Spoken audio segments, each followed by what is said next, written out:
on the question of a final decision.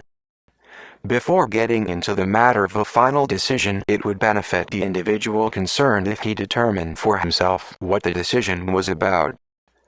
A final decision gives indication of a cessation of opportunities to make further decisions, the one in question being the last one to be made. What, in the life of man, could be accompanied by such a weighty situation in which he has to make a final choice and never get another chance afterwards? The very nature of the finality of the situation already makes many a man not give the matter much weight or consideration. It simply could not be that things can get to a point where there is no longer the possibility of a reversal, an opportunity to do over or experience something once again, even if the happening were to occur after the physical death of the one concerned. In other words, many a man would find it difficult to accept that in a world where things are seen to go around in cycles, there could be an end, a cessation in the cycling. There simply has to be the opportunity for the process, whatever it may be, to continue, even if in a changed and different form. This perception causes many not to take seriously the question of a final decision, where it concerns man and his fate as a creature in creation. The assertion that man must make a final decision causes many in this camp to scoff and to point to the fact that calls have been ringing out in the past through men, considered to be prophets and spiritual helpers, for millennia now, urging mankind to prepare themselves for the final decision, the time of a final decision, the end time, and yet generations of men have come and gone, and seem to keep coming and going. Why then should anyone put any stock in such assertions when they are made today? What would make the assertions or the situations at the time they are made any different from what has prevailed in the past? Those in this camp comprise men with a wide variety of perceptions in this matter. Their final conclusion, however, is that there is simply no sound reason to take such assertions seriously. Some even feel that the ones who continue to make such assertions are to be pitied and helped to see more clearly, lest they spend their existence on earth in some fanciful plane of existence rather than attend to things of immediate and real importance. That is one camp. The other comprises those who believe that there is need for a fateful decision, made now or at least before the end of the period after which it would have become too late for it. The utterances of many in this camp cause them to appear not to see or acknowledge the existence of cycles in the universe or creation, causing some in the camp of scoffers and those who do see cycles to immediately recoil from them and not consider their assertions more seriously than they might have otherwise. They are often seen as rigid and narrow-minded, and in opposition to science and traditional or conventional knowledge. They are seen as ones who have been blinded to the existence of logic and reason due to their obstinate and blind, often religious, faith. For this reason, they are not taken seriously, and if they were to make any valid points in their arguments, such are not even allowed to rise to a level where they can be considered and objectively examined. The adamantine nature of their efforts in the face of scoffers and superficial responses from others causes them to appear more and more like fanatics, and also closes them in further within their homogeneous world. These seemingly fanatical efforts on the part of the second group also cause the vanity of the first group, the scoffers, to grow, because they feel pandered to and chased after, as though they were people of some importance to the attainment of some ultimate goal. But this only makes them reject and run away from what is being called out to them by those who appear to them to be dupes of religion. They have even less respect for them as a result and consider them to be delusional and out of touch with reality, backward and unscientific. This further separates the groups.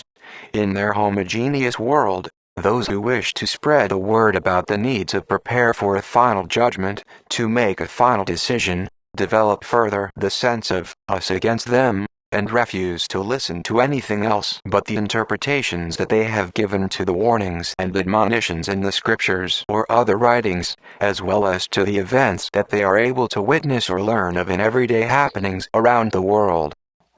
Narrow-mindedness therefore grows in both camps.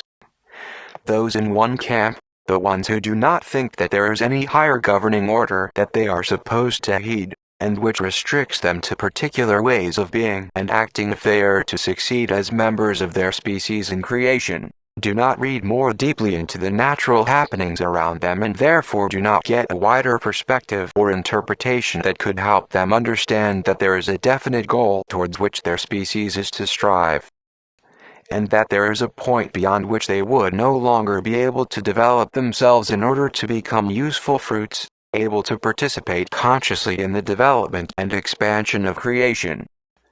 A point beyond which they would have to accept the fruit of the seed that they sowed with the decision not to investigate more deeply the purpose of their being on earth. The fruit of being regarded as useless fruit and corralled into paths and regions where they have to go through the disintegration of the personalities or egos that they have developed or formed in the course of millennia and several earth lives. They do not therefore seek wider interpretations of the happenings around them and thus do not find them either. They remain bound to looking at everything and every happening through the same lens as they had always previously done, thus sealing their fate through reacting in ways that continue to form for them more closed and narrow worlds, just as they desired through their inner attitudes. Those in the other camp, the ones who feel that there are signs in the happenings of the present day that speak urgently of the foretold end of time or day of final judgment, feel the need to hold on even more tightly to their interpretations of the admonitions and the happenings, because they feel that they are at the battlefront, at which they have to steadfastly hold their ground lest they fall prey to the pull of the darkness at the final hour. They do not allow themselves the opportunities of personal growth in their understandings of the workings of the laws of creation, the laws of nature that logically bring about the happenings that they seek to interpret. They do not discover the streams of currents that carry with them recognitions that lead to spiritual growth and expansion, which come along personal paths of experiencing the workings of the laws of creation. The expansion and growth of the spirit of man alone allows him to see more broadly and to rightly interpret the happenings around him. The right seeing and interpretation lead to the right reactions, and thus to the emergence from man or the transmission through him of currents that build upwards. Limited perceptions cause men to interpret and react wrongly to the happenings around them because they do not see the whole happening and cannot therefore accurately read the working out of the logic inherent in the laws of creation. Wherever logic is missing, there also is lacking balance and the right foundation for the experiencing of joy and happiness for man. There also lies the germ of collapse sown with the wrong attitude, thinking, speaking and acting, and the accompanying pain and misery. This will come even if the one concerned has the best of intentions, because he would always have to reap the consequences of what he actually does express in his inner attitude, thinking, speaking and acting. And ignorance of the nature of the working of the laws of creation, the universe, which is the same as non-observance of them, must yield corresponding fruit for the one concerned. Narrow-mindedness always leads to and manifests itself in the form of limited perception. This also takes the form of seeing only what is perceptible by the human intellect and the physical senses of man. In other words, man keeps himself from seeing the true origin and breadth of happenings and limits himself to what he can sense and examine with his physical tools and implements. He makes himself incapable of perceiving the happenings beyond what is earthly and of the earth. He limits himself to a definite space and time. This growth limitation cannot allow him to see logic and lawfulness. He would always only see in part in this way and cannot experience the joy-instilling effect of lawfulness, justice and balance.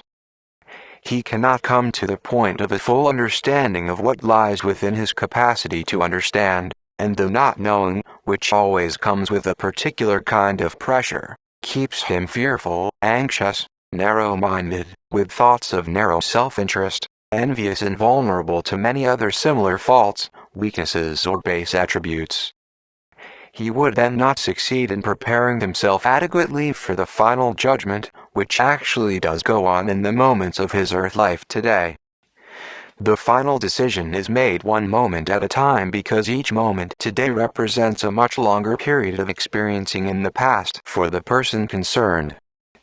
Experiences that were acquired in the course of thousands of years can now be lived through again in a few months, as they come back to the persons concerned as unbalanced and unconcluded threads of experiencing, whose cycles come to a complete close only when the one concerned has learned through personal experiencing what that particular thread is to teach him. He needs a lesson in order to complete his development, the development of the personality that he must become if he is to be active and useful in creation. Each moment holds the question, man, how do you stand? Do you stand for the light and life or for the darkness and destruction? For the everyman. His choice is made with the way he addresses that which comes at him in the moment. Whether this is in the way he is attuned within himself, or in his thoughts, his words or his actions. With each moment today he moves more surely in a particular direction, making a reversal and change to another path that much more difficult, because a purifying power surge has now penetrated and taken over the earth and its surroundings, causing all processes of development to speed up tremendously, including the working that brings man the results or fruits of his decision-making, his desiring, whether he is conscious of these or not. This speeding up of the processes at work in the universe, which is accompanied by a more intense binding between homogeneous species, now makes each moment more vital for mankind than any other has been in the past, because a lot now lies in the moment. It is literally now a question of either or for each person each moment. He would continue to find reason to stay in the dark and in the state of not knowing, or he can continue to see and gain recognitions of the ways that the laws of nature work, so that he can see more of the will of his Maker and attune himself more to it, for the development and maturation of the seed that is his spirit, before the end of the period allotted for this development. He can continue to assume that he knows all that he needs to know in this time and for this task, and each moment would give him even more reason to maintain himself on that delusory path, or he can decide that it might be wise to be humble and ask in all humility for guidance in the matter, so that the moments that continue to unfold for him would be ones that would accord with this willingness to receive, with the corresponding consequence of recognitions of what he needs for his expansion, growth and perfection. There would not be a date or a year when it would be announced that the final decision time has come. It has been time to make this final decision for a long time now. The consequences of the numerous decisions that make up this final decision for each person has now brought us all to the present point in our states of being. They are also responsible for the differing attitudes towards this question among mankind, and would be the factor that would separate those who would decide aright from those who would not, the wheat from the chaff. It is up to the individual to decide which it is to be for him,